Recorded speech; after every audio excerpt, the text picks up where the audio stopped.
Hello' বন্ধু বান্ধৱীসকল, আজি মই কি বনাবলৈ লৈছোঁ আপোনালোকক তাকে অকণমান দেখুৱাইছোঁ দেই। এয়া মই বজাৰৰ পৰা কেইদিনমান আগতে মই ভিডিঅ' এটাত দিছিলোঁ যে মই বজাৰৰ পৰা অকণমান বগৰী কিনি আনি ভালদৰে ধুই পিনে শুকুৱাই লৈছিলোঁ। বগৰীখিনি ধুনীয়াকৈ শুকাই হৈ গ'ল। এয়া ভিতৰত যিটো বিজলুৱা থাকে সেইটো ধুনীয়াকৈ শুকাই গৈছে। এতিয়া ইমান ধুনীয়া হৈছে চাওকচোন কালাৰটো বগৰীখিনি। অলপ বগৰী সৰহকৈ আছে দেই, মই অলপ সৰহকৈ আচাৰ বনাম। এই বগৰীখিনি শুকুৱাই লৈছোঁ। এতিয়া মই ইয়াত লৈছোঁ শুকান জলকীয়া অকণ সৰহকৈ লৈছোঁ আৰু লগত লৈছোঁ পাঁচফোৰণ আৰু জিৰা।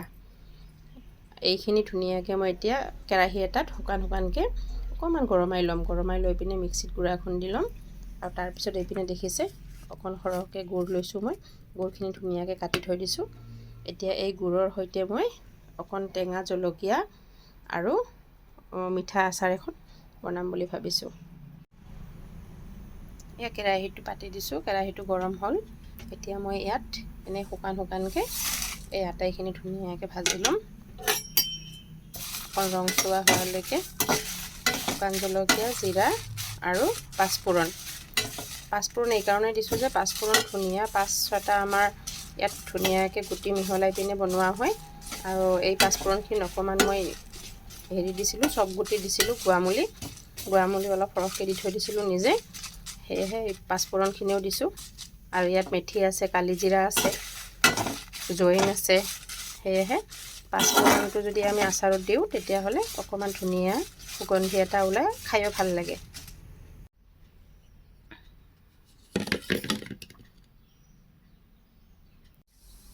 এই কেৰাহীটো পাতি দিলোঁ, কেৰাহীটোত তেল দিলোঁ। মই বেছি তেল দিয়া নাই, জোখমতে দিছোঁ।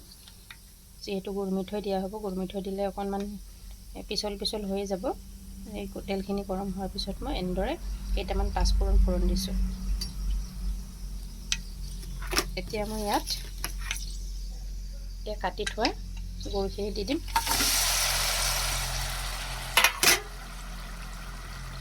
গুড়খিনি ধুনীয়াকৈ গলি যোৱালৈকে অকণমান ভাজি ল'ম।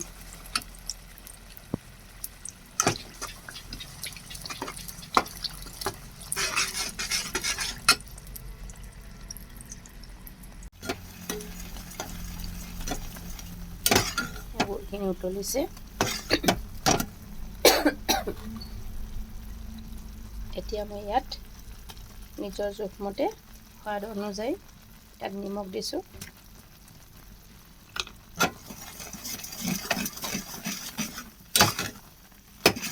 গুড়ৰ লগত নিমখখিনি সানি লোৱা হৈছে। আৰু এতিয়া মই ইয়াত দিছোঁ মিক্সিত পিচি থোৱা জলকীয়া আৰু জিৰা, পাঁচফোৰণ, তাৰপিছত গুড়ামুলি সকলোখিনি মিহলাই এনেদৰে গুড়ি কৰি ইয়াত দি দিছোঁ। ইয়াতে এইখিনি অকণমান ভাজি ল'ম।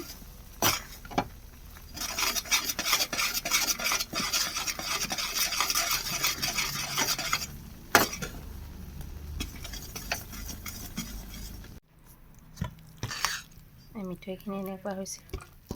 এতিয়া মই এইখিনি ধুনীয়াকৈ চৰিয়া এটাত লৈ লৈছোঁ আৰু ইয়াত এই বগৰীখিনি দি দিম। দি ভালদৰে বগৰীখিনি দি পিনে মিহলাই ল'ম।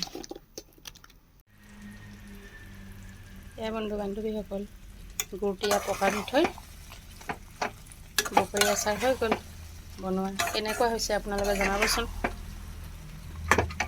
কোনে কোনে বনালে এই বছৰৰ বগৰী আচাৰ।